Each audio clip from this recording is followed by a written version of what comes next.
question back there, I want to make sure, it's an administrative type question, I want to make sure it gets answered. Especially because I changed, what's that?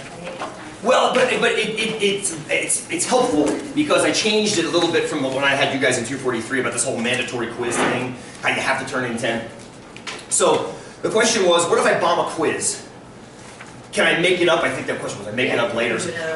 I just added another rainy day coupon to the rainy day coupon list. So there used to be, back in the day, there was a rainy day exam coupon, a second rainy day exam coupon, and a project coupon. And that's because I used to give 2 exams and then a 3rd exam when I gave them in class. It seemed fairer to break them up more when they were in class because I know that that freaks people out. So since there's only 1 exam, I still have one rainy day exam coupon, which I will talk more about when it actually makes sense to talk about it, which is a couple weeks from now. There's still a rainy day project coupon, which I will talk about next week, because it'll make more sense next week to talk about. Just heads up, there's a project due next week. Keep that in the back of your mind.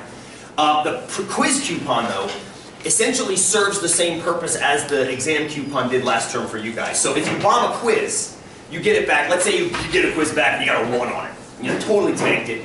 The rainy day coupon allows you to make up any points you lost on 1 quiz, resubmit it, and basically get a 10 on it again.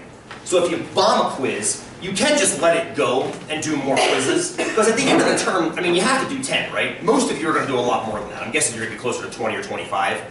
That 1 out of 10 on a quiz is not going to move your grade all that much by the end of the term. So you can just let it ride for a while and then make it up later, or just ignore it altogether. Or you can use that coupon for a quiz.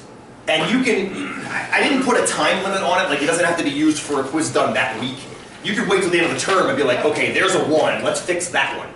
And the reason I did that, I started thinking about that. Somebody asked me about it in one of my classes. I'm like, I didn't think about putting a time limit on it. And the more I think about it, the more I don't want to put a time limit on it. That means you do your worst one. Exactly.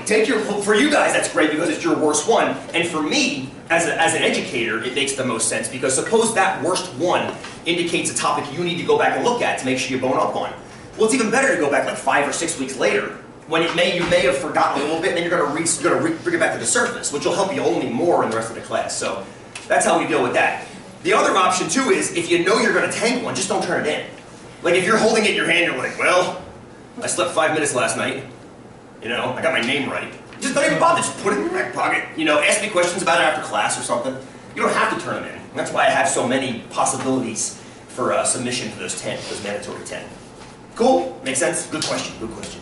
I sent you guys a progress report, I think Monday. Did everybody get it? Okay, if you didn't, just check your email. It's sitting in there waiting for you. At that point, there wasn't much in it except the website quiz. We all have A's. You all have 150%, I believe, or 140% or something like that. And there's a reason for that, which most of you know why you have over 100. If you don't know why, I'll explain it to you next week.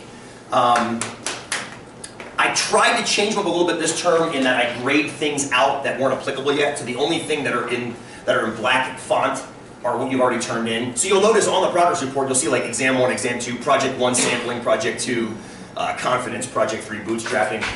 And those are all blank right now because you haven't turned them in yet. I tried to direct your attention only to what you've actually submitted, which is the 1 website quiz. And then as of next week, we'll have a couple more to turn in as well. Looks like you guys made a little pile of stuff over there. That's fantastic.